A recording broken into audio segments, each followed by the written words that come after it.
레위기 20장 1절부터 5절 말씀을 본문으로 해서요, 반드시 죽이되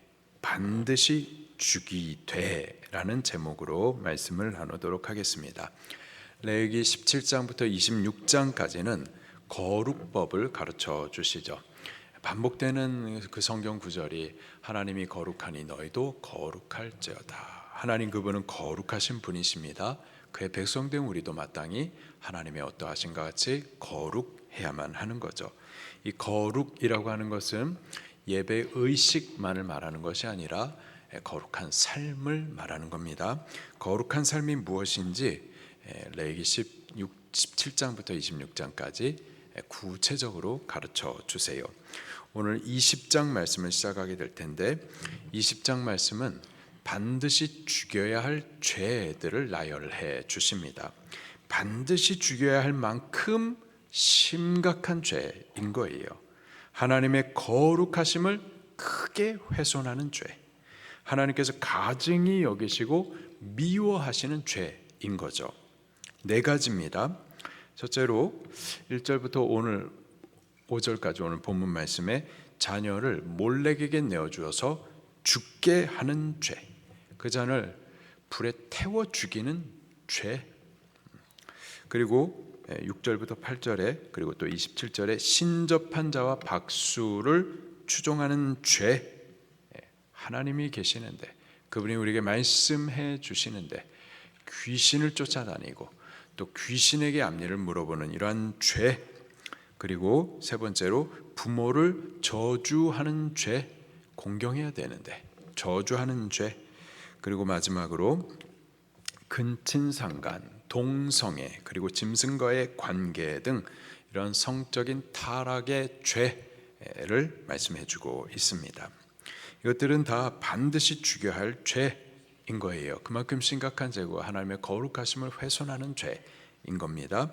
그 중에 오늘은 그 첫 번째 내용, 자녀를 몰렉에게 내어주어서 태워 죽이는 죄에 대해서 말씀을 주십니다. 1절과 2절 말씀입니다. 시작.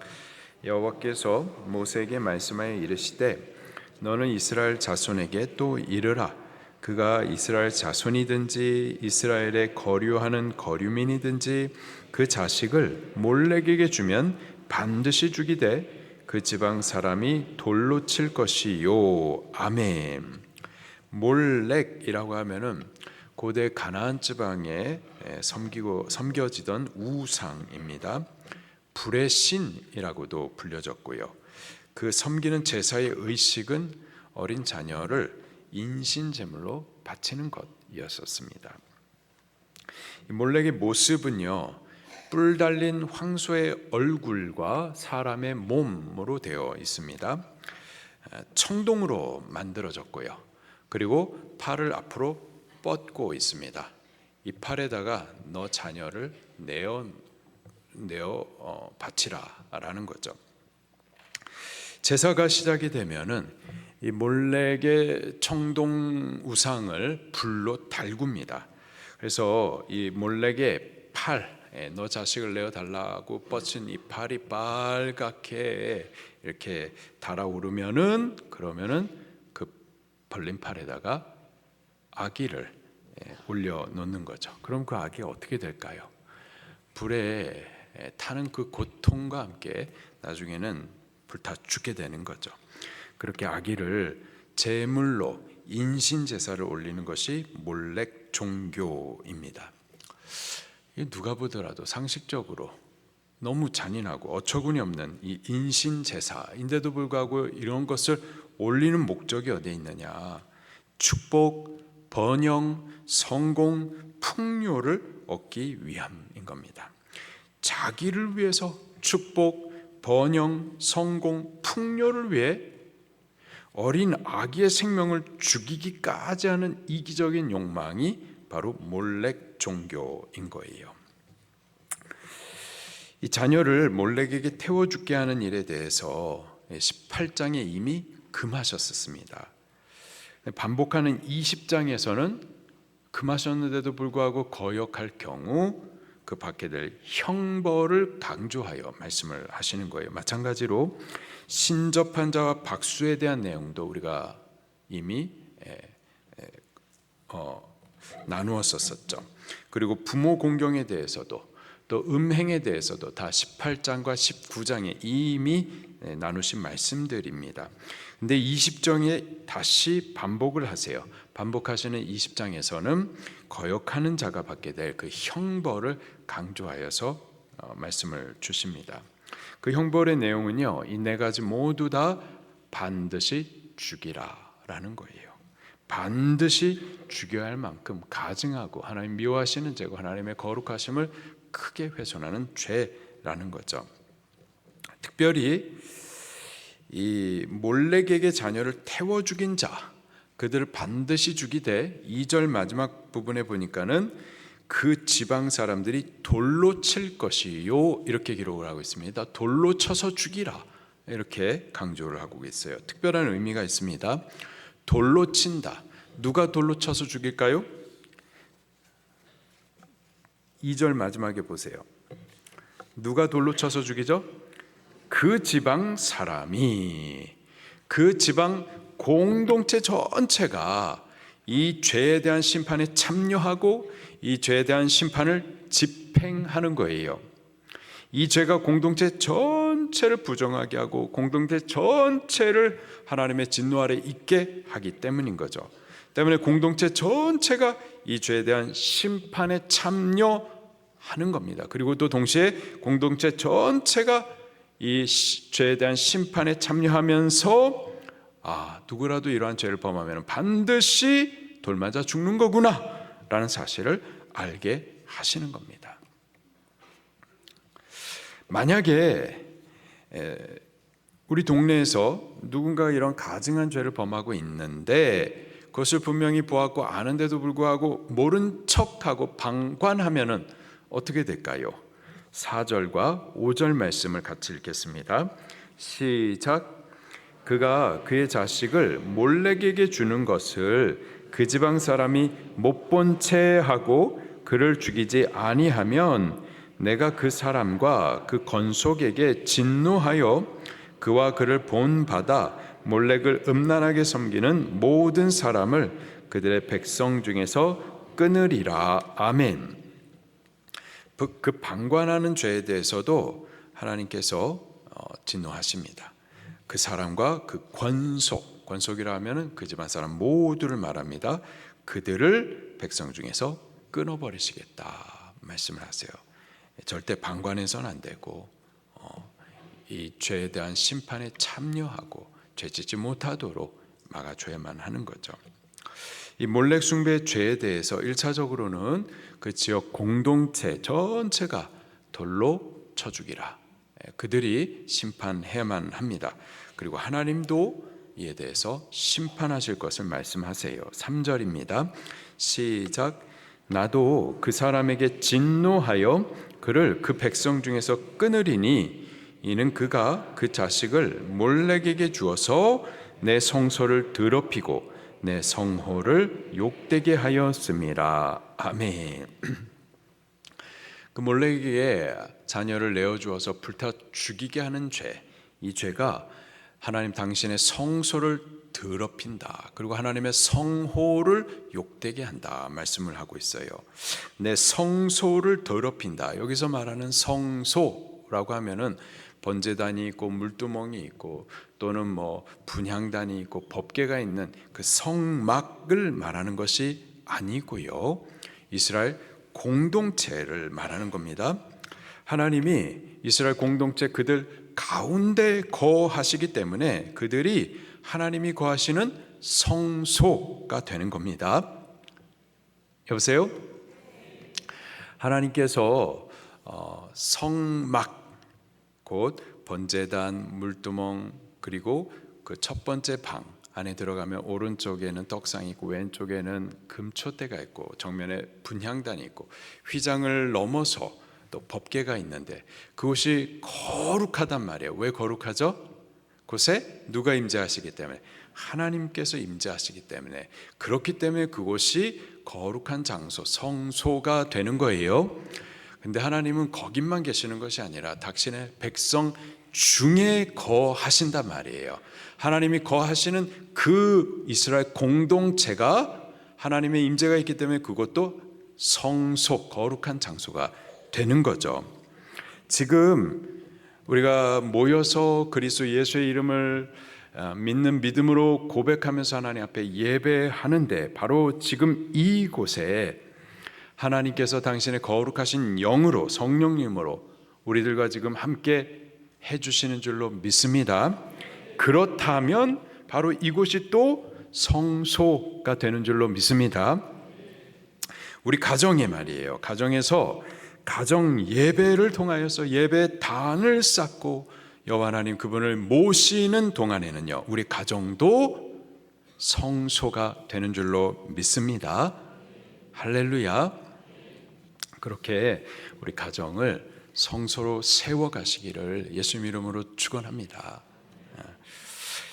2004년도에 반감을 갖지 말고 들으시길 바랍니다.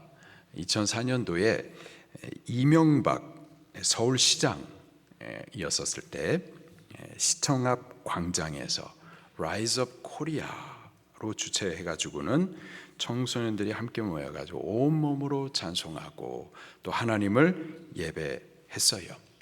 그리고 그 자리에 서울시장으로서 이명박 씨가 같이 참여하면서 어떤 말을 했느냐? 수도 서울을 하나님께 봉헌합니다. 이런 말을 했단 말이에요. 공인이잖아요. 서울시장이잖아요. 그렇죠? 근데 기독교 예배하는 그 자리에서 수도 서울을 하나님께 봉헌합니다. 이런 말을 했단 말이에요. 어떻게 되었을까요? 난리 났죠. 엄청나게 욕을 잡수셨습니다. 외부에서도 욕하시고 오마이뉴스 이런 기독교 파괴를 목적으로 하는 그런 채널들, 신문 기사들 엄청나게 욕을 했죠. 거기뿐만 아니라 교회도 일어나 가지고 교회 성도라고 이름하는 분들조차도 일어나 가지고 욕을 하는데, 왜 그런 말을 해가지고 왜 다른 종교인이나 보통 사람들 좀 배려해서 하지 말아야지, 왜 그런 말을 해가지고 오히려 하나님의 이름을 욕먹게 하느냐, 손가락질을 많이 했단 말이에요.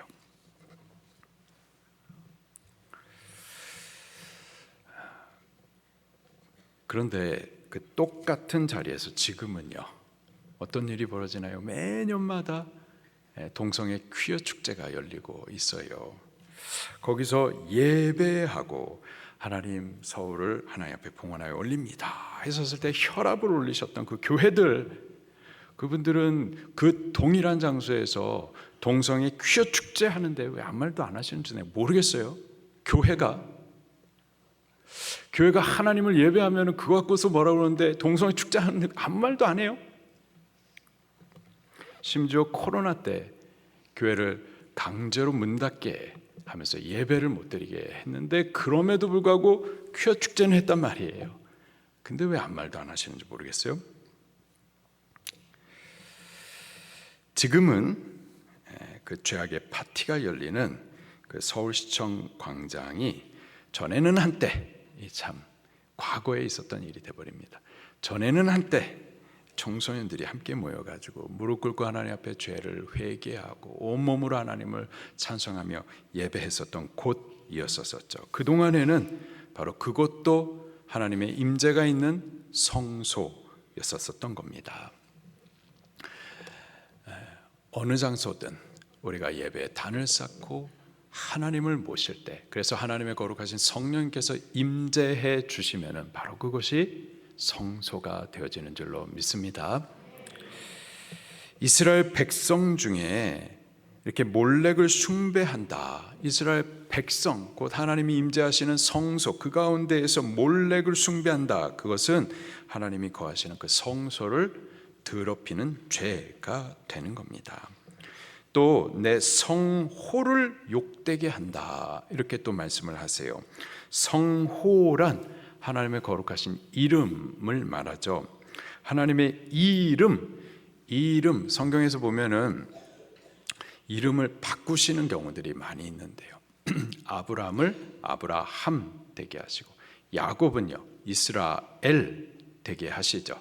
사울을 바울 되게 하시고, 또 게바를 베드로, 이렇게 이름을 바꾸신단 말이에요. 이름이라는 것은 그의 존재, 그리고 성품, 특별히 하나님의 이름 했었을 때는 그분의 존재, 성품, 영광, 거룩을 다 포함하는 겁니다.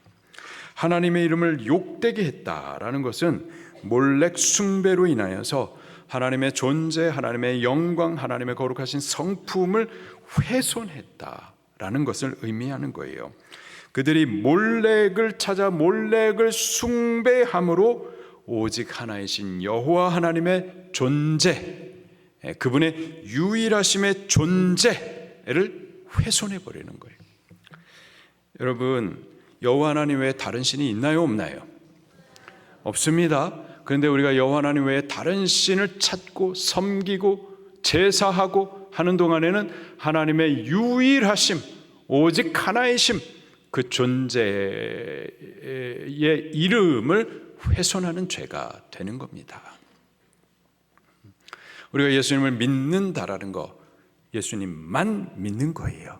오직 한 분, 오직 예수, 그분만이 유일하신 그리스도, 그분만이 유일하신 하나님의 아들로서 이 땅에 오신 유일하신 그리스도이심을 우리가 믿는 겁니다.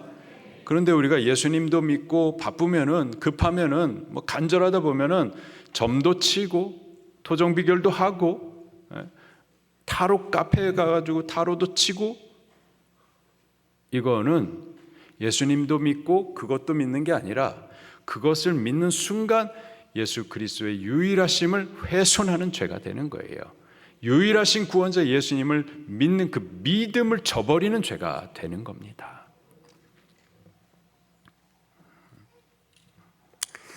또 자녀에게, 몰렉에게 이 자녀의 생명을 죽여드림으로 사망에서 건져 생명을 주시는 생명의 하나님, 그 영광을 또 우리가 훼손하게 되는 거예요. 또 몰렉 숭배에 부정하고 가증한 일이 하나님의 거룩하신 성품을 또 훼손하게 되는 거죠.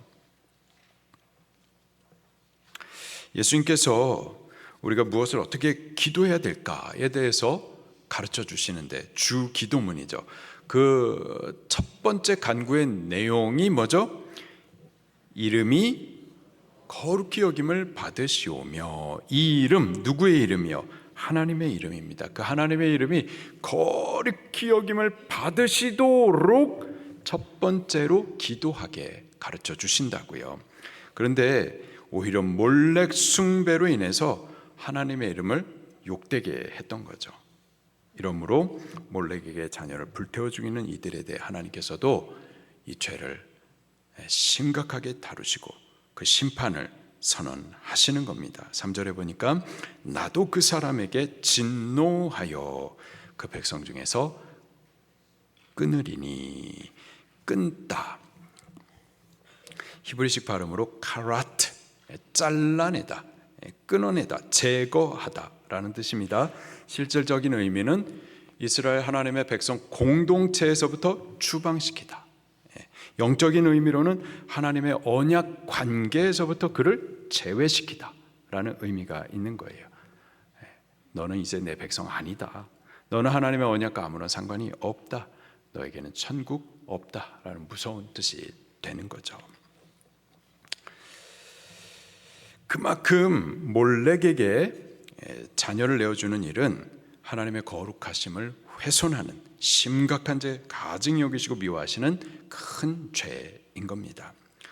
오늘날에도요, 아이를 불에 태워 죽이는 이런 경우는 뭐 우리가 좀 듣기 드물지만, 어렵지만, 그럼에도 불구하고 여전히 생명을 희생하거나 파괴하는 선택이 존재합니다. 낙태 이슈들, 프로라이프냐 뭐 프로초이스냐 하는 논쟁들이 있어요. 태아의 생명이 먼저냐 아니면 여성의 인권이 먼저냐, 이러한 논쟁들이 아직도 있습니다. 예수님 믿는 성도는요, 우리가 사는 동안에 있는 모든 이슈들, 모든 논쟁에 있어서 기준이 명확하셔야만 합니다. 우리의 기준이 뭐죠? 아멘. 진리가 기준이 되셔야 되고 하나님의 말씀이 기준이 되셔야만 하는 겁니다. 예수님 믿는 사람은요, 하나님의 말씀을 믿는 사람인 거예요.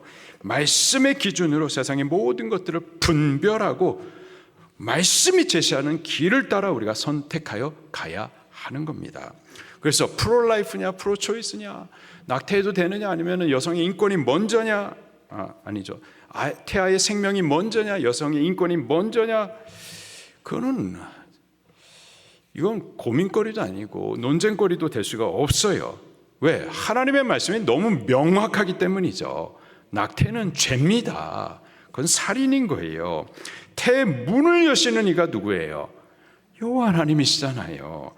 태아는 하나님께서 친히 빚어가지고 허락해 주신 생명인 겁니다. 복중에 태아를 갖다 물고기라고 하는 분들이 계시는데 그렇지 않아요. 창세 전부터 내가 너를 알았다 말씀하시잖아요. 창세 전부터 우리에 대한 하나님의 뜻을 가지고 계시고 또 계획하심이 있단 말이에요. 물고기가 사람이 되는 게 아니라 하나님께서 창세 전부터 계획하신 뜻대로 우리를 수태케 하시고 그래서 생명을 얻게 해 주시는 거죠. 그것을 원치 않는 임신이라는 이유로 그 생명을 갖다 제거하는 것, 그 살인입니다. 죄예요. 자기의 편의, 또 상황, 또 미래 계획 때문에 나를 우선적으로, 여성의 인권을 우선적으로 선택하여서 가장 힘없는 태아의 생명을 죽이는 것, 이건 살인이에요. 몰렉 숭배와 같은 가증하고 부정한 죄인 겁니다. 하나님의 이름을 모욕하고 훼손하는 죄인 거예요. 사망에서 건져서 생명을 주시는 생명의 하나님 그 영광을 훼손하는 죄가 되는 겁니다. 여성의 인권, 여자들 연약한데, 그래서 여성의 인권을 말하는데 더 연약한 태아의 생명에 대해서는 그렇게 함부로 해서는 안 되는 거죠. 예수님은 동정녀 마리아에게서 수태되셨습니다. 아빠 없이 수태된 거예요. 혼인 전에 수태된 겁니다. 혼인 전에 처녀가 임신을 했다? 이것은 부정한 거고, 그리고 돌에 맞아 죽어야만 하는 죄로 여겨졌습니다. 만약에 그래서 마리아가 자기를 위하여서 자기가 사는 것이 먼저라고 선택하여서 복중의 아기를 죽였으면 어떻게 되는 겁니까? 영원한 천국문은 닫히게 되는 거고 모든 인류는요 사망에 던져지게 되는 거죠. 복중의 아기 예수님을 하나님께서 만민 구원의 목적을 위해서 창세 전부터 계획하셔서 그 계획된 뜻 가운데에서 수태케 하셨던 것처럼 모든 수태된 태아들의 생명은 절대 실수가 아니고요 우연이 아닙니다. 하나님께서 여신 태인 거예요. 하나님께서 계획하신 뜻대로 허락된 하나님께서 빚으신 존귀한 생명인 겁니다. 절대 낙태해서는 안 되는 거예요. 혹 우리가 과거에 그랬다 회개하셔야 돼요. 철저히 회개하시고 회개함으로 그 죄사함과 자유함을 받으시고 앞으로는 절대 이런 낙태의 죄 범해서는 안 되고 그래도 된다. 여성 인권을 자꾸 이런 식으로 말하면서 반대로 하나님의 생명을 갖다가 훼손하는 죄를 우리 범해서는 안 되는 겁니다. 아멘이에요. 그런데 좀 보시란 말이에요. 말씀을 기준해 가지고 정치가 어떤 방향으로 가고 있는지 좀 보시란 말이에요. 보시고 하나님의 말씀에 서서 분별하고 그리고 말씀이 가르쳐 주시는 곳을 택하여서 바르게 서시기를 바랍니다. 적극적으로 하나님을 대적하여 범하는 죄인들이 있거니와 그것을 묵인하고 방관하고 동조하는 죄도 하나님께서 접다 하지 않으시는 거예요. 우리 예수님 믿는 사람으로서 똑바로 말씀에 기준하여서 우리 자리를 찾아갈 수 있기를, 설 수 있기를 예수님 이름으로 축원합니다. 한편 하나님은요, 몰렉에게 자녀를 바쳐서 그 자녀를 죽게 하는 것, 이것을 심히 가증하게 여기고 미워하신단 말이에요. 그런데 정작 하나님 당신은 당신의 아들을 우리에게 내어주셨습니다. 속죄의 제물이 되도록, 그래서 제사를 드리도록 십자가에서 죽게 내어주셨어요. 이상하지 않아요? 근데 이 부분에 대해서 요한복음 3장 16절은 우리에게 이렇게 해석해 주고 계십니다. 하나님이 세상을 이처럼 사랑하사, 그가 우리를 사랑하사 독생자를 주셨으니, 독생자를 십자가의 제물이 되어서 죽게 하시도록 내어 주셨으니, 그 이유는 그를 믿는 자마다 멸망하지 않고 영생을 얻게 하려 하심이니라. 예수님께서, 하나님께서 당신의 독생자를 세상에, 바로 우리에게 내어주셨습니다. 십자가에서 속죄 제물로 그렇게 죽게 하시려고 내어주셨어요. 근데 그 이유는 이처럼 사랑하시기 때문입니다. 자기를 위한 이기심과 욕망이 아니라 바로 우리를 위한 희생적인 사랑 때문이었었던 거예요. 우리를 사랑하사 우리가 멸망치 않고 영생을 얻게 하시려고, 우리를 사랑하사 하나뿐인 당신의 독생자를 우리를 대신하여 죽도록 내어주셨던 겁니다. 이 일은 가증한 일이 아니라 이 일은 숭고한 일인 거예요. 자기를 위한 욕망이 아니라 우리를 위한 큰 희생이었었던 겁니다. 자기가 살기 위해서 우리를 죽게 하는 것이 아니라 자기를 죽게 하시기까지 해서 우리를 살게 하신 사랑인 거죠. 이사야 53장에서도요 바로 이 사실을 명확하게 말씀해 주고 계십니다. 이사야 53장 5절과 6절에 그가 찔림은 우리의 허물 때문이요, 그가 상함은 우리의 죄악 때문이라. 그가 징계를 받음으로 우리는 평화를 누리고 그가 채찍에 맞음으로 우리는 나음을 받았도다. 우리는 다 양 같아서 그릇 행하여 각기 제 길로 갔거늘 여호와께서는 우리 모두의 죄악을 그에게 담당시키셨도다. 하나님께서 당신의 아들을 우리를 위해서 내어주셨고, 그리고 그 아들이 죄에 대한 모든 형벌을 받아 십자가에서 찢기고 피 흘려 죽으셨습니다. 근데 그 모든 이유가 우리의 죄 때문에, 그래서 죄로 인해서 우리가 상하고 찢기고 피 흘리고 영원한 사망 지옥에 던져져야만 하는데, 그런 우리의 죄를 당신의 아들 예수님께 다 담당시켜서 그가 우리를 대신하여서 그 죄 형벌을 받고 또 죽기까지 하게 하시고, 그렇게 함으로 그 죄값을 지불하사 그 죄 형벌에서부터 우리를 건져내시기 위함이었었어요. 이는 가증한 욕망이 아니라 우리를 사랑하사 구원하시고자 하는 하나님의 희생적인 사랑인 겁니다. 우리가 이러한 사랑을 받은 거예요. 하나님께서는 우리에게 희생을 요구하고 인신 제사를 요구하시는 분은 아니에요. 그가 우리를 위해서 당신의 모든 것을 희생하고 당신의 것을 다 내어 주신 겁니다. 그러한 사랑을 우리가 받은 자로서, 그래서 우리가 감사해서 예배 올려드리는 거고, 감사해서 사랑을 고백하는 거고, 감사해서 우리의 희생과 헌신을 올려드리는 겁니다. 우리가 올려드리는 헌신, 우리가 올려드리는 희생은 복을 얻기 위해서가 아니라 너무 큰 복을 주셨기 때문에 올려드리는 거예요. 어떤 이기적인 욕망을 추구하기 위함이 아니라 희생적인 사랑을 받았기 때문에 그렇기에 우리가 하나님 앞에 우리의 사랑과 희생을 올려드리는 거죠. 우리가 예배가 율법적이게 되어지고 우리의 희생이 억지가 되어지고 헌신을 피하고 싶게 되어지고 하나님의 사랑을 잊어버리고 그 하나님의 사랑에 대한 감각이 둔해졌기 때문인 겁니다. 십자가 앞으로 다시 나오셔야 돼요. 십자가에 달리신 예수님을 통해 우리가 어떠한 사랑을 받았는지, 하나님께서 어떠한 사랑을 우리에게 나타내셨는지 다시 보셔야만 합니다. 거기에서부터 다시 시작하는 거예요. 거기서부터 다시 감사와 감격, 다시 자원하는 헌신과 희생을 하나님 앞에 고백하며 예배하는 겁니다. 우리 이 시간에 찬송하면서 예수 그리스도의 십자가 앞으로 다시 나아가십시다. 찬송하면서 예수 그리스도의 십자가를 통해 나타나신 하나님의 사랑을 다시 보고 고백할 수 있기를 바랍니다.